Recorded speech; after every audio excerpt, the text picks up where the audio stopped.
Welcome back to my channel. So బెండకాయ long fry చాలా బాగుంటుంది, ఒకసారి ట్రై చేయండి. ముందైతే బెండకాయ లాంగ్గా కట్ చేసుకుని ఉప్పు, కారం, తగినంత మసాలా అండ్ చికెన్ మసాలా కూడా వేస్తున్నాను, టేస్ట్ బాగా వస్తుంది అని. చక్కగా అన్నీ వేసి నేను వీడియోలో చూపించే విధంగా చక్కగా కలుపుకోవాలి. సో దట్ అన్ని బెండకాయలకి ఈవెన్గా స్ప్రెడ్ అవుతుంది. ఆ తర్వాత లైట్గా కొంచెం వాటర్ చిలకరించి చక్కగా చేతితో చక్కగా కలుపుకోవాలి. కలుపుకున్న తర్వాత మనం ఒక 10 minutes క్యాప్ పెట్టుకొని సైడ్కి ఉంచేయాలి. సైడ్కి ఉంచిన తర్వాత మనం గ్యాస్ మీద ప్యాన్ పెట్టుకొని చక్కగా ఆయిల్ ఈవెన్గా స్ప్రెడ్ చేసుకోవాలి.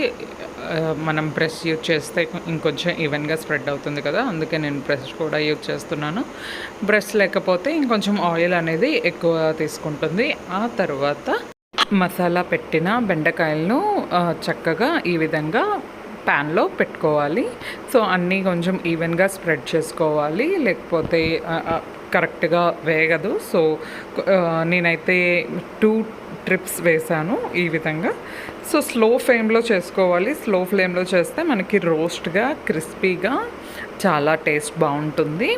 సో అన్నీ అలా చేసిన తర్వాత క్యాప్ పెట్టి ఆల్మోస్ట్ 10 minutes వరకు మగ్గనివ్వాలి.